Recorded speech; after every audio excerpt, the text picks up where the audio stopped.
যোগ হ'ল প্ৰাচীন ভাৰতৰ এক বিশেষ ধৰণৰ শাৰীৰিক আৰু মানসিক ব্যায়াম তথা আধ্যাত্মিক অনুশীলন। 2014 চনৰ 27 ছেপ্টেম্বৰত ৰাষ্ট্ৰসংঘৰ এক ভাষণত আমাৰ দেশৰ প্ৰধানমন্ত্ৰী নৰেন্দ্ৰ মোদী ডাঙৰীয়াই 21 জুন তাৰিখটোক আন্তৰ্জাতিক যোগ দিৱস হিচাপে ঘোষণা কৰাৰ প্ৰস্তাৱ দিয়ে আৰু ৰাষ্ট্ৰসংঘই সেই বছৰতেই 21 জুন তাৰিখটোক আন্তৰ্জাতিক যোগ দিৱস হিচাপে ঘোষণা কৰে। এই দিৱসৰ উদ্দেশ্য মানুহৰ শাৰীৰিক আৰু মানসিক সুস্থতা বিধান। আজি 7ম আন্তৰ্জাতিক যোগ দিৱস।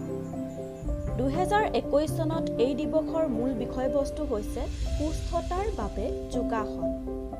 বৰ্তমান আমাৰ দেশৰ লগতে বিশ্বৰ প্ৰতিখন দেশে যি কোভিড মহামাৰীৰ লগত যুঁজ দিছে, এই বিষয়বস্তুৱে সম্প্ৰতিকালত এক গুৰুত্বপূৰ্ণ তাৎপৰ্য বহন কৰিছে।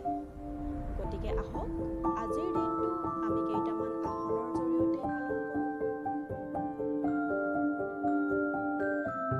আসন প্ৰচাৰিত পদত্তানাসন। প্ৰথমে থিয় হৈ লওক।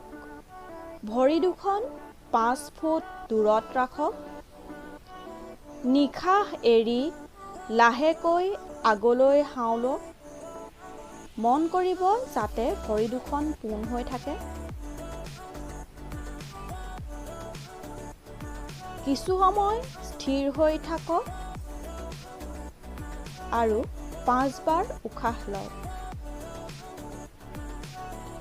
পুনৰ লাহে লাহে আগৰ অৱস্থালৈ ঘূৰি আহক। এই আসনে আপোনাৰ মন শান্ত কৰি ৰাখে আৰু ভৰি বা আঁঠুৰ বিষ দূৰ হোৱাত সহায় কৰে আৰু টপিনা ষ্ট্ৰেচ কৰে। নেক্সট আসন উত্থানা পৃষ্ঠাসনা। প্ৰথমে ডগ প'জৰ পৰা আৰম্ভ কৰক। নিশাহ এৰি সোঁ ভৰি কুচাই আগলৈ আনি সোঁ হাতৰ বাহিৰলৈ ৰাখক।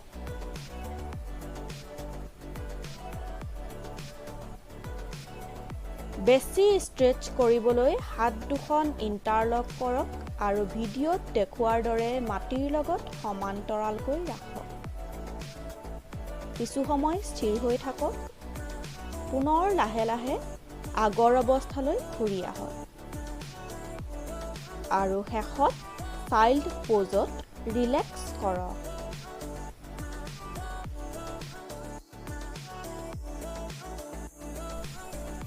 নেক্সট আসন সুপ্তবদ্ধা কণাসনা। প্ৰথমতে শুই লওক। হাত দুখন অলপ আঁতৰাই ৰাখক। উশাহ লৈ ভৰি দুখন ভাঁজ কৰি নিতম্বৰ ওচৰত ৰাখক। নিশাহ এৰি ভৰি দুখনৰ তলুৱা লগ লগাই ডায়মণ্ডৰ দৰে আকৃতিত ৰাখক। কিছু সময় স্থিৰ হৈ থাকক আৰু পুনৰ লাহে লাহে আগৰ অৱস্থালৈ ঘূৰি আহক।